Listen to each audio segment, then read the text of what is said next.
हरियाणा में हूँ और हरियाणा की राजनीति बड़े दिलचस्प रही है शुरू से ही। और जब मनोहर लाल खट्टर दूसरी बार आए यहाँ की हरियाणा की सत्ता में, तो किसी को उम्मीद नहीं थी कि खट्टर एक बार दोबारा वापसी करेंगे, लेकिन खट्टर आए हैं। तो खट्टर दोबारा कैसे आ गए हरियाणा की राजनीति में, क्या कुछ किस्सा रहा, तो इस पूरे मामले पर हमारे साथ इस वक्त बात करने के लिए प्रदीप डबासी हैं। प्रदीप डबासी कई चैनलों में राजनीतिक संपादक की भूमिका में रहे हैं। हरियाणा की राजनीति को पिछले करीब 2-2.5 दशक से बेहद करीब से देखते रहे हैं, रिपोर्टिंग करते रहे हैं। और अब तो इनके कई जो चेले चपाटे रहे हैं वो अब हरियाणा की पॉलिटिक्स में अच्छे खासे रसूख रखते हैं, नाम रखते हैं। प्रदीप जी, स्वागत है आपका लाइव तक पर। धन्यवाद। सबसे पहले तो यही सवाल कि मनोहर लाल खट्टर ने जब वापसी की एक बार फिर से सेकेंड टर्म जो आए, वो हालांकि दुष्यंत चौटाला के बैसाखी के सहारे आए, लेकिन वापसी कैसे कर ली, क्योंकि वो ऐसी उम्मीद थी क्या उनके बारे में? देखिए, खट्टर साहब का जब पहली बार 2014 में मुख्यमंत्री बनना तय हुआ, उस वक्त भी आप यही सवाल कर सकते थे कि खट्टर साहब ही कैसे आ गए। भारतीय जनता पार्टी में तो 2014 में मुख्यमंत्री के कम से कम 6 से 7 चेहरे थे। उसमें प्रदेश अध्यक्ष थे उस वक्त के रामविलास शर्मा, वो अपने आप को मुख्यमंत्री का चेहरा मान के चल रहे थे। ओम प्रकाश धनखड़ जो है बाद में जो कृषि मंत्री बने खट्टर साहब की सरकार में और उसके बाद प्रदेश अध्यक्ष रहे, वो अपने आप को जो है चेहरा मान के चल रहे थे। इसके साथ साथ जो है कैप्टन अभिमन्यु वित्त मंत्री रहे खट्टर साहब की सरकार में, वो अपने आप को या उनको लोग मुख्यमंत्री पद का चेहरा मान के चल रहे थे। तो अनिल विज जो अपने आप में गद्दावर नेता हैं, जब भारतीय जनता पार्टी के 2009 में सिर्फ 4 विधायक जीत के आए थे, उस वक्त भी वो विधायक थे। तो कई विधायक ऐसे थे जो ये मान के चल रहे थे कि अगर पार्टी सत्ता में आएगी 2014 में तो वो मुख्यमंत्री होंगे। लेकिन मुख्यमंत्री तो मनोहर लाल खट्टर बने। अब बात 2019 की आ जाती है, क्योंकि 5 साल की एंटी इनकम्बेंसी थी, सरकार की परफॉर्मेंस का सवाल था। उसके साथ साथ एक सत्ता विरोधी लहर के साथ साथ जो है वो कई सारे ऐसी चीजें भी हुई हैं, जिसमें 2016 का जाट आरक्षण आंदोलन हम कह सकते हैं, जिसका खामियाजा खट्टर साहब को भुगतना पड़ा था। उसके अलावा कई चीजें ऐसी थी जहां पे ये मान के चला जा रहा था कि कुछ एक वर्ग विशेष या जाति की हम बात करें, वो खट्टर साहब को वोट नहीं देंगी, और उन्होंने दिया भी नहीं। और जो इंडियन नेशनल लोकदल से निकल के दूसरी पार्टी बनी थी, जननायक जनता पार्टी, काफी हद तक उसने वोट लिए, काफी हद तक कांग्रेस ने वोट लिए। तो खट्टर साहब का दोबारा सत्ता में आना जो है वो तय नहीं हो पा रहा था। जो 47 विधायकों की पार्टी थी वो 40 विधायकों पे सिमट के रह गई। पार्टी के बड़े बड़े नेता ओम प्रकाश धनखड़ हैं या रामविलास शर्मा हैं, कैप्टन अभिमन्यु हैं, बड़े बड़े नेता, कविता जैन जो मंत्री, ये सारे मंत्री थे और वो चुनाव हार गए थे। उसके बाद अगर खट्टर साहब मुख्यमंत्री बने हैं जी, तो पार्टी आला कमान का उनके ऊपर भरोसा था, विश्वास था। जी, लेकिन एक हरियाणा की राजनीति में देखा गया कि जो जाटों का दबदबा है वो हमेशा रहा है, लेकिन क्योंकि खट्टर गैर जाट हैं और उसके बाद 10 साल से राजनीति में हैं, तो ये एक बड़ी चीज देखने को मिल रही है। इसमें मैं एक बात और जोड़ना चाहूंगा राजेश जी, कि हरियाणा में ये कहा जाता है कि भारतीय जनता पार्टी जो है वो गैर जाट की राजनीति करती है। जाट गैर जाट की राजनीति इस समय जो है इस तरह का बनता जा रहा है कि हरियाणा में राजनीति केवल जाट गैर जाट की हो रही है, जबकि मैं ऐसा ये मानता हूँ, इसलिए मानता हूँ कि नहीं हो रहा है कि हरियाणा में जाट गैर जाट की राजनीति तो 2019 में उसी वक्त खत्म हो गई थी और भारतीय जनता पार्टी ने ही खत्म कर दी थी जब जननायक जनता पार्टी के साथ मिलकर सरकार बनाई थी जी। इसमें आप देखिए, हरियाणा का वर्तमान मंत्रिमंडल जो है उसमें उप मुख्यमंत्री जाट है, बिजली मंत्री जाट है, कृषि मंत्री जाट है, पंचायत मंत्री जाट है।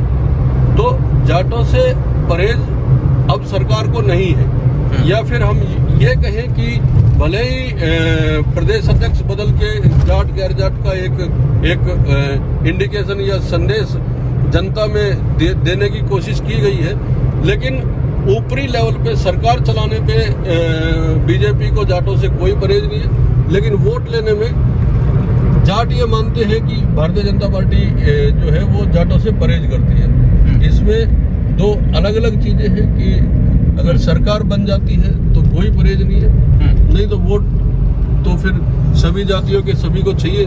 तो जिस तरीके से दूसरी बार खट्टर सरकार आ गई यहाँ पर, आपको क्या लगता है कि तीसरी बार खट्टर फिर आ सकते हैं क्या? ऐसा कुछ स्पेकुलेशन आपका क्या कहता है?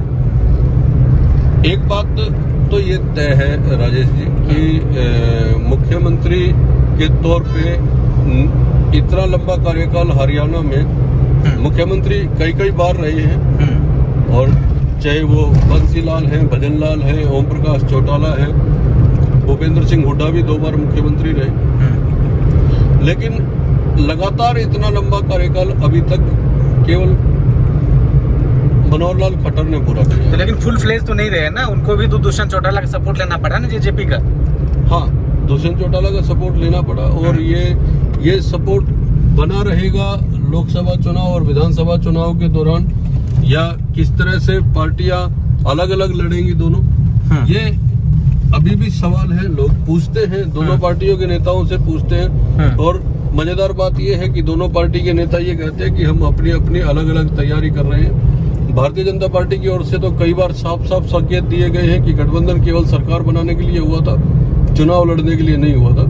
जननायक जनता पार्टी की ओर से अभी तक वो कॉन्फिडेंस नहीं आ पाया है कि खुल के कह सके कि ठीक है, गठबंधन अगर सरकार चलाने तक हुआ था या बनाने तक हुआ था, उसके आगे का इलेक्शन हम खुद लड़ेंगे और जो है मैदान में अकेले अपने। तो क्या लगता है कि दुष्यंत अलग हो सकते हैं चुनाव से पहले? इसमें सवाल ये है कि क्या अलग हो सकते हैं क्या, या फिर अलग किए जा सकते हैं, क्योंकि भारतीय जनता पार्टी में इस समय अलग किए जाने की मांग ज्यादा पुरजोर तरीके से उठाई जा रही है। अलग होने की तो दुष्यंत चौटाला की ओर से अभी तक इस तरह का कोई बयान नहीं आया है कि हम अलग होना चाहते हैं या हम अलग चुनाव लड़ेंगे ही। उनकी तरफ से ये हमेशा बयान रहा है कि हम अपनी तैयारियां कर रहे हैं, अगर मिलके नहीं लड़ा गया तो हम अकेले लड़ने के लिए भी सक्षम है, लेकिन ये नहीं कहा है कि हम अकेले ही लड़ेंगे। भारतीय जनता पार्टी के तमाम नेताओं की ओर से ये जरूर बयान आए हैं कि इलेक्शन जो है वो अलग ही लड़ा जाएगा, लोकसभा का भी और विधानसभा का भी। इसमें पूर्व प्रदेश अध्यक्ष का भी हम नाम ले सकते हैं, उन्होंने भी कहा कि पार्टी को जरूरत नहीं है। और इस समय जो हिसार से सांसद हैं ब्रजेंद्र सिंह, उनके पिता जो केंद्रीय मंत्री भी रहे चौधरी वीरेंद्र सिंह, उन्होंने तो रैली करके कहा है मेरी आवाज सुनो के नाम से, जब उनकी गठबंधन को लेके काफी दिक्कतें सामने आने लगी थी तो उन्होंने नहीं तो। लेकिन बीजेपी अभी हरियाणा में इसी स्थिति में है कि सरकार बना ले, या फिर वैसे ही होगा कि इलेक्शन से पहले हम अलग मिलकर लड़े, बाद में जब हमें जरूरत पड़े तो साथ मिलकर फिर सरकार बना ले। ये तो देखो, पार्टी का कार्यकर्ता अगर कार्यकर्ता में अगर आत्मविश्वास न जगाया जाए तो कार्यकर्ता जो है वो पार्टी को हरवा भी सकता है। तो नेता तो कोशिश यही करते हैं कि कार्यकर्ता को ये बताया जाए कि उनकी पार्टी सक्षम है पूरी तरह सरकार बनाने में, अपने दम पे सरकार बनाने पे। लेकिन फिर सवाल ये भी उठता है कि कांग्रेस के नेता भी इन दिनों सड़कों पे ही है, लगातार जनता के बीच है, और 10 साल की एंटी इनकम्बेंसी है, और ये बीजेपी के लोग भी समझते हैं। तो इसमें आपको लग रहा है कि अलग होकर लड़ सकते हैं? पार्टी के नेताओं की ओर से लगातार ये बयान आते रहे हैं और इसमें कोई दो राय नहीं है। अगर मैं साफ साफ ये कह दूं कि भारतीय जनता पार्टी अगर जननायक जनता पार्टी के साथ मिलकर चुनाव लड़ेगी तो उसको नुकसान हो सकता है। ये जरूर हो सकता है कि चुनाव के बाद अगर जरूरत पड़ी तो ये लोग फिर से एक हो जाए, लेकिन 2019 का चुनाव भी ये एक दूसरे के सामने लड़के ही एक साथ आए। इनको पता है कि लोकसभा चुनाव अगर हम मोदी के नाम पे लड़ते हैं तो उसमें हमें सहयोगी दल की जरूरत नहीं है। हरियाणा में लोकसभा चुनाव तो पूरी तरह मोदी के नाम पे ही लड़ा जाएगा। लोकसभा चुनाव में स्थानीय मुद्दे उतने काम करेंगे या नहीं करेंगे, लेकिन विधानसभा चुनाव में भी अलग होकर लड़ सकते हैं। विधानसभा चुनाव में पार्टी चाहेगी अलग होकर लड़ना। जी, लाइव तक से बात करने के लिए बहुत बहुत शुक्रिया आपका प्रदीप जी। धन्यवाद।